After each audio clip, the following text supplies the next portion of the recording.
Welcome back. We're going to jump right into it right where we left off. We were working on her snout, getting a little bit more definition in around some of them snout scales. We'll move to draw and add some of her skull detail. And we'll just lift it up a little bit right in the middle of her head, give her a nice little V shape for that brow to continue along through the midline of her nose. And I'm going to grab the grab tool. We'll push her snout in a little bit.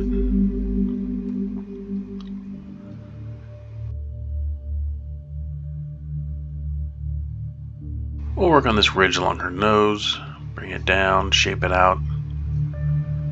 And you can have it as defined or as smooth as you'd like.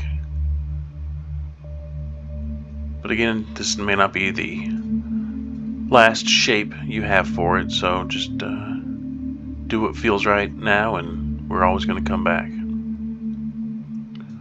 And with our draw tool, we're going to redefine some of these scales because they're just a little bit too small.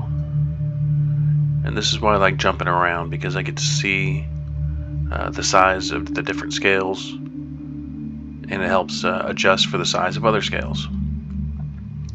And just hold down hold down shift to smooth out your little oopsie, and then come back through with a smaller cursor on your draw, and you're just going to do a lot of wiggles and squiggles overlapping each other, and this will make a really cool detailed effect. And we'll do that. We're going to be doing that a lot with some of these brows, because the keratin structure along that brow line may not have been smooth. She may have gotten into some battles, so there could have been some scarring that grew over itself. But I like to take tiny little circles and just add in this little bit of detail. And if it's too much or too little, I can come back later and redo it again. And it's really quick and easy to do, and gives you a really cool effect. And don't forget the bottom side. Every little nook and cranny of your model you need to touch with your brush. I come along the outsides again to kind of refine those and give those a little bit more depth.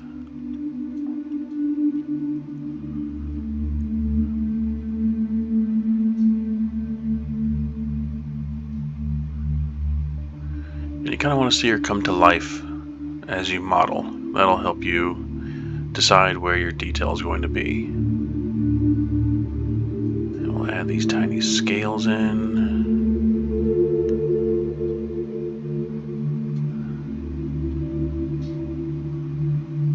Take a look around.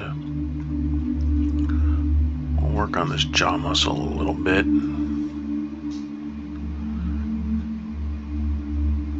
So I flattened it some, smoothed it out. And smooth is your best friend here. So let's refine the shape of her head some. We'll grab it back.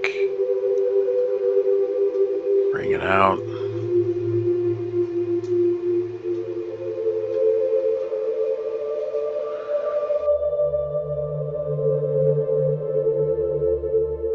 And we'll come back in, fill up some of these empty spots that we had from earlier.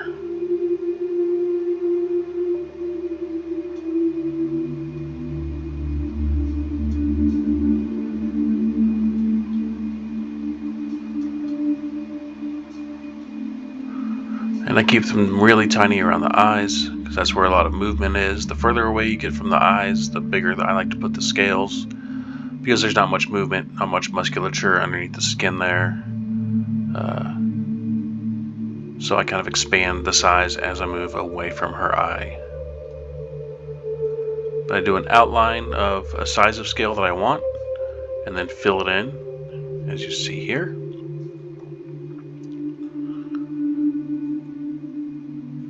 That way I have kind of a blueprint for future detail.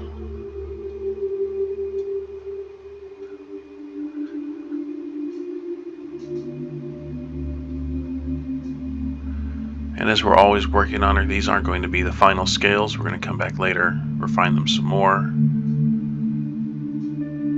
This is just to get a good head start on how she's going to look.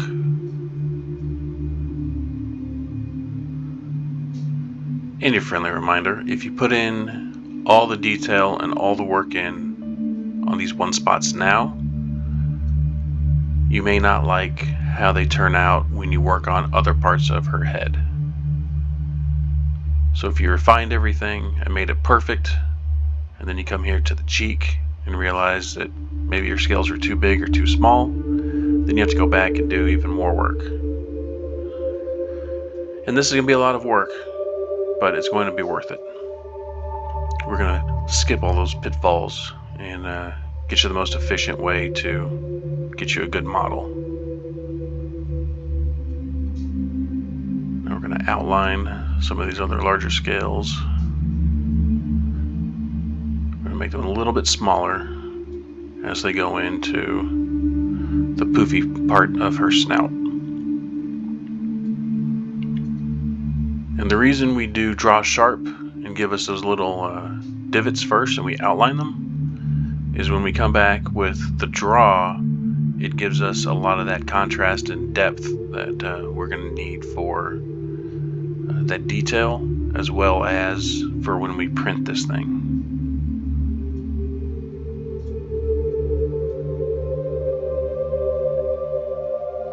So we'll take a look around, and she is coming along quite nicely.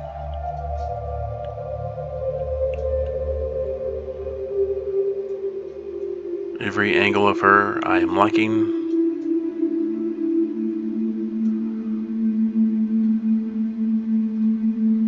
So we'll come up with our draw sharp and we'll outline her lips.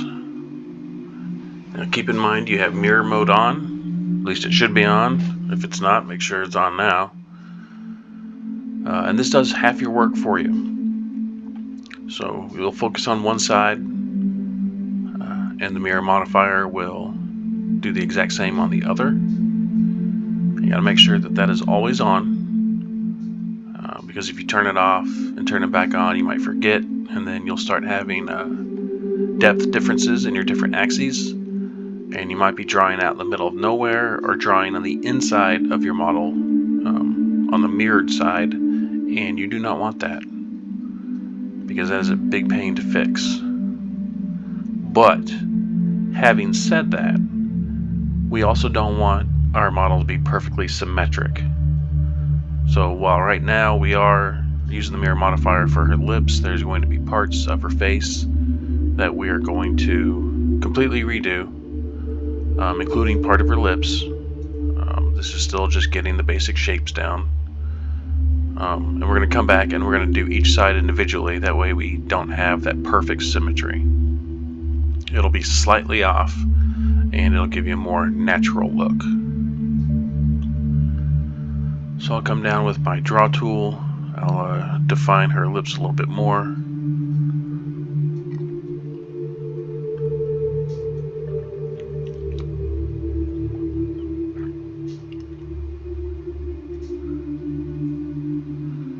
And we will come in and on these really big scales, like most of the big scales like we did on her brow, we'll just come in with a really small cursor and do a bunch of wiggles. Just scrape it all in there, different directions, to give it that nice rough surface. And with the lips, I go up and down mostly. That way they have a different type of definition than the other scales that we've been doing. This also helps kind of differentiate these scales between the rest of her face and gives her that look that these are indeed lip scales or lip features.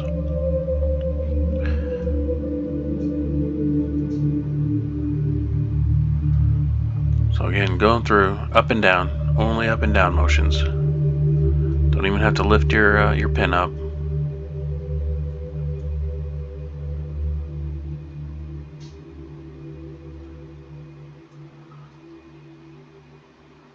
But this gives us really nice detail along her lips.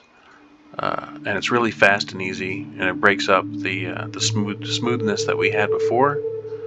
It makes it look really cool. And just for fun, I'm grabbing the select grab and bringing these down just to kind of see what her teeth might look like, and that's really cool. So that's a good depth for her lips, good depth for her teeth. We'll keep trucking right along.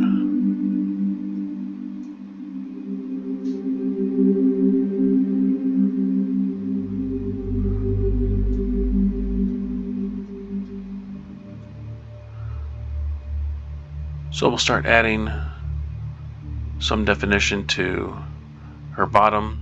The bottom jaw, I'm going to have a whole bunch of very small scales around her front, and they're going to get a little bit wider in back. But I like these little landmarks along her skin that helps kind of guide me to where future scales are going to be. I'll bring a little path down along the bottom of her jawline, or her muscle. And when you draw your scales and do your outline and definitions, make sure you switch up which direction you're making them. So if you're making a whole bunch of scales like here, don't just go in one direction, like counterclockwise, sometimes do clockwise. And yeah, you'll see me doing it all one direction a whole lot of times in a row. But that's just for speed. But if you pay attention, you'll see that I do switch it up from time to time. So that way you don't have the exact same type of detailing and features as everywhere else. Kind of breaks it up a bit.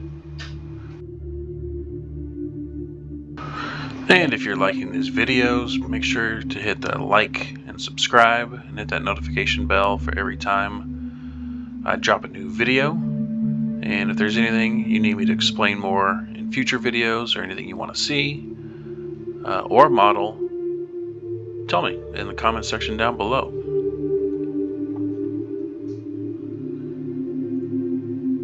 Have you done it yet? Nope, still modeling? Good, let's keep modeling. Hopefully you're about done with the lips. That was a pretty easy spot. And now with the higher resolution, we're going to smooth out this bottom a bit.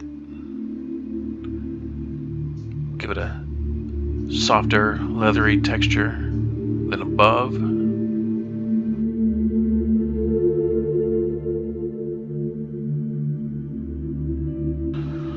Alright, and I grab the pinch brush because I'm a silly bucket and I didn't mean to do this, because I'm hoping to pinch them together, but that's not what we want. So I will Control Z, and what we're going to do is grab the crease brush, and this will fold in your lines, and this will help us get her some baggy eyes a little bit later on. And I've got it on the opposite of what I need. There we go. Make sure it's pinching inward. Now I have problems with my normals on this, so you'll probably want to stay with the negative on your tool. The important part is that when you pinch, it pinches inward. And this is going to help us define these saggy eyes a little bit, because she's a large T-Rex. She's pretty old, so she's going to have a little bit more skin below her eyes. And we'll grab this top ridge above where we just pinched, and we'll lightly grab and pull it out some. You have to make sure when you do grab and pull, you do it from different angles. That way you don't grab and everything's pulled in the same direction. It's a 3D model, not 2D, so in 3D you have to move it around.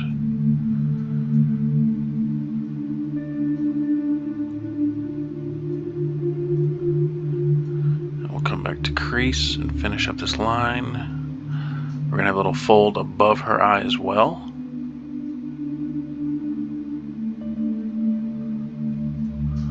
And the great thing about crease is that it grabs everything you've already done, all the scaling, and moves it in, so it kind of makes them different sizes as well. And it gives you a really cool effect.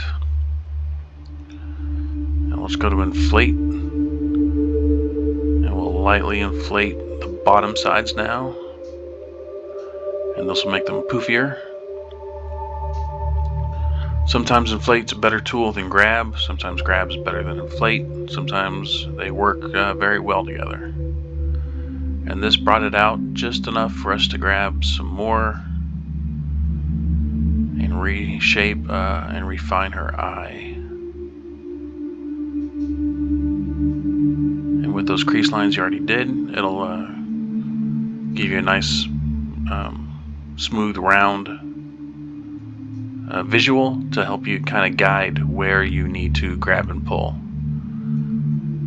Because if the saggy parts of her eye are a square, you know you did it wrong. They need to stay round.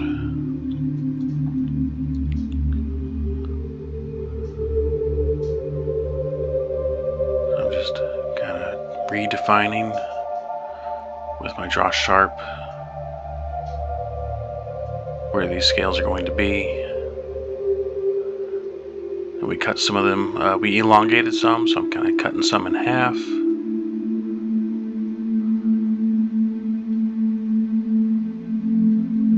Again, a lot of this is just road mapping, future detail. We're not perfecting it just yet. We're making it where we know we're going to do a lot more work. And when we stretch these out, we also stretched out the faces. We need to go to Dynatopo, hit OK, subdivide, collapse, and brush detail. And when we do that, we will go over some of these spots with our draw tool, and this will add a lot more polygons to these scales that we can manipulate later.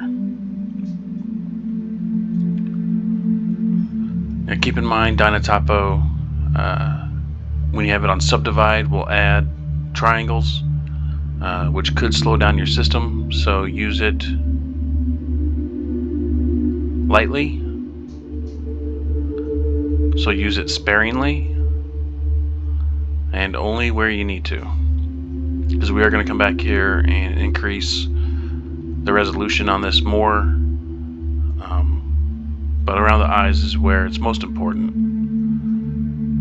You don't want to Dynatopo the entire model, because then you'll have a huge poly count model, and unless you have like a supercomputer, it's never going to render and work with you. It's going to be laggy and slow, and we don't want laggy and slow. We just want to get our details in to where they look good. We'll turn Dynatopo off, give it a second, there we go, and then we'll come back over where we just added that resolution. As you can see, it's a lot smoother, and that's what we're looking for. So if you stretch out your model, Dynatopo is a great way to add that resolution back. And as you can see, some of these scales are already very smooth, and some are kind of wonky, and that's because of that extra resolution that we added. But again, for now it's okay. We're not really too worried with it, because we will be coming back and refining all of these features again. Now you're just making your road maps and getting that little bit of detail in.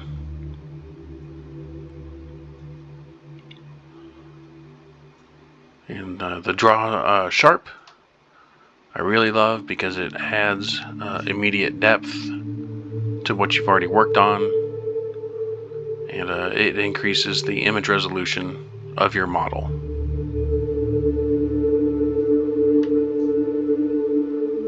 So I'll fill in a few tiny gaps. The goal here is to have no smooth areas anywhere on our model. Highly detailed is what we're going for. So now that we've done that, we'll get our grab brush again. We'll pull these out to where they look more natural. We're just tucking and folding, pulling out, pushing in.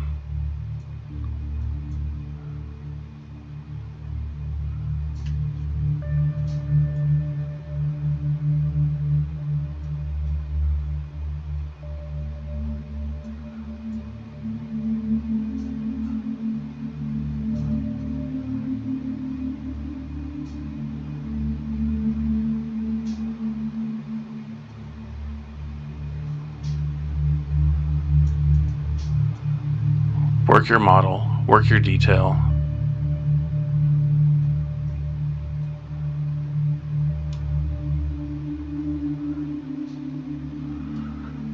Alright, let's take a break from her saggy eyes and work on her eye socket. Get a little bit of this detail going. These are going to be larger scales as we move out further away. And we'll put in random landmarks just to help guide us on our scale journey. And now that I'm at a good spot, I want different types of scales here. So we are going to use the draw sharp tool, and we're going to outline a bunch of future scales. And I like using the draw sharp here because if I mess up, we can smooth it over and erase it and get what we want. And you don't have to be too precise. I try to connect mine as best I can, but you're not going to really notice at the end product if there's still a little gap.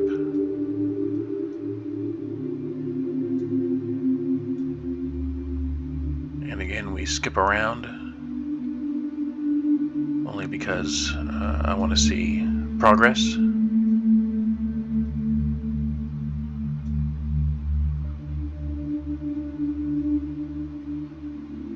And one size scale will affect the size of other scales. So we got a little bit bigger around the lip. And we kind of medium-sized right above. And just fill in the gaps. And all these lines that we made earlier will help guide us on where we're going to put our detail. We're going to zip up the video here a little bit, just so you can see what I'm doing. You take your time and get yours just right. I've done it lots of times, so I know just about what I want. And you don't want to see me doing this the whole time. This is just your guide. And don't go for perfect circles. That's a rare thing to find in nature. Go for oblong. Try for a circle if you can every once in a while. And get some weird shapes in there. And I go for thinner, longer ones behind this eye here, just because I think it's softer tissue behind her eye bones. Go along the path. It's a hard trick to make it random as well as symmetric. That's why when I have a line, I'll go across it, or I have a gap like this that's in a circle, and I'll do the outer edge and work my way in.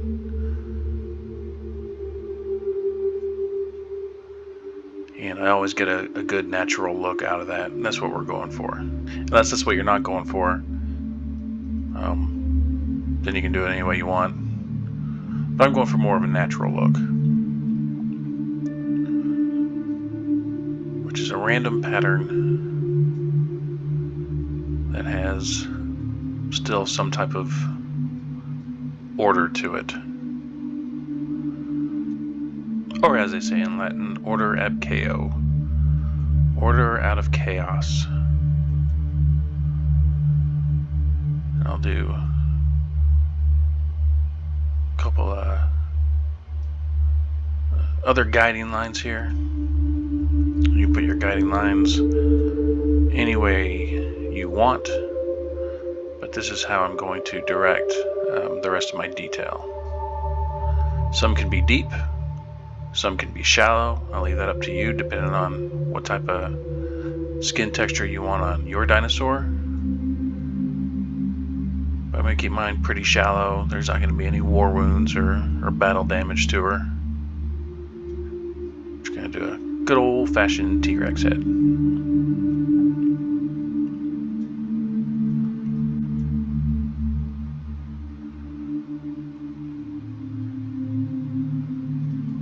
And all you do is fill in the gaps.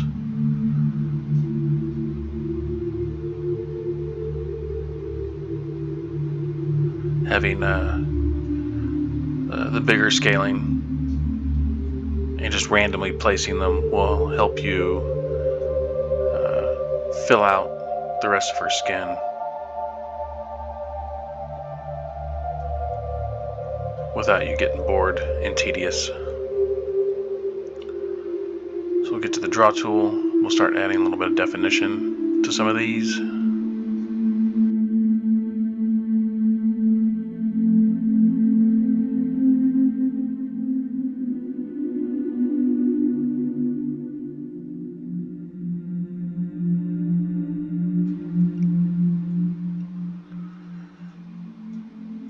If you want a bunch of definition, use a very tiny cursor. If you just want to expand the scale, get to a larger cursor. And that's what I'll be doing on all of these.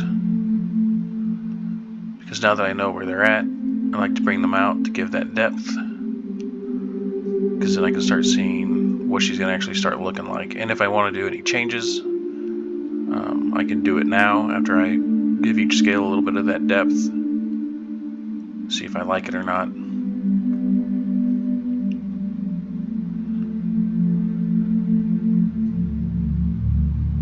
And I don't do them all because I will be coming back. This is just, I go around, like I've said before, all over the place to see that progress, and it helps me helps guide me to the rest of what I'm going to be doing later. And as you can see, as you add on your draw tool on the scales, when you use the draw sharp, it made those little valleys, which instantly gives your model just so much extra detail and character. It works so well, and I really like it. I really like doing it. That's why I do it a lot.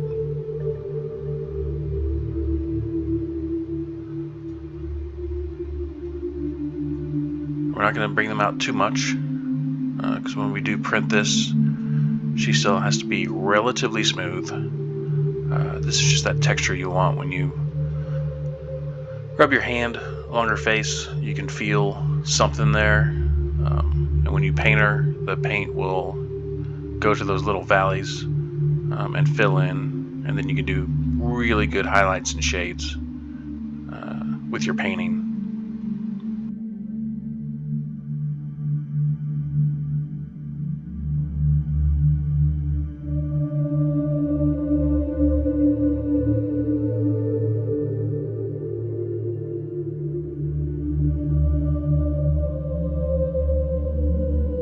Grab our grab tool. I'll shape up her a little bit more.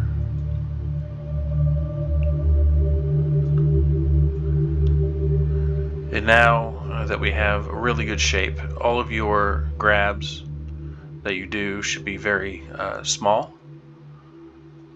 We're not doing big movements anymore. We are just doing refining.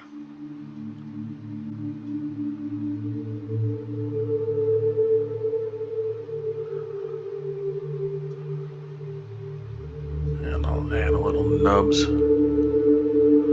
along the bottom of these bigger nubs.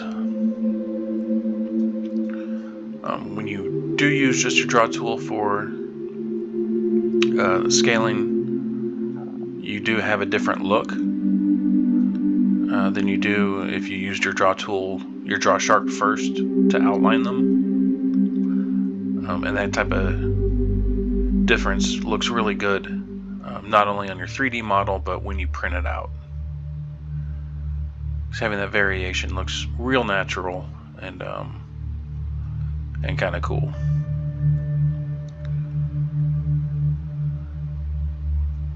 You can also go back around your scales and deepen those sockets.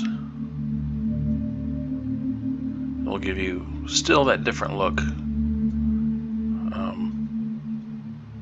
So just play around and then see what you enjoy doing best.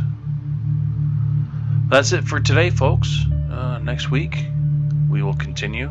So thanks for tagging along and doing some art with me, and I'll see y'all next time.